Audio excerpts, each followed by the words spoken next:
at a used car that's about $19,000.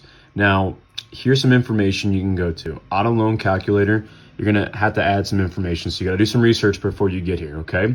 Most important part, go to a credit union or a local bank that you're like, oh, okay, I'm gonna get approved for an interest rate that is 6.5% at 60 months. So for 5 years, we'll be making car payments, okay?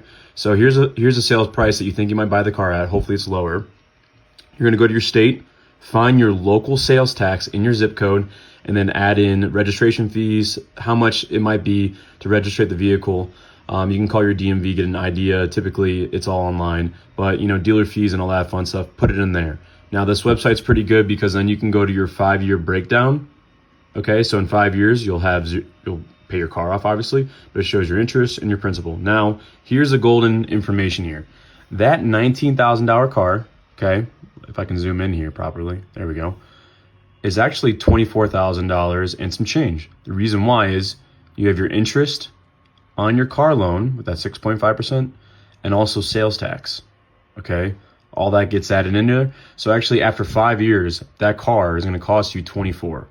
So, that's a pretty big difference. So when you're looking at a car, look at sales tax, look at your interest rate, and actually see how much you can afford, because people forget about all this stuff, plus maintenance and monthly insurance.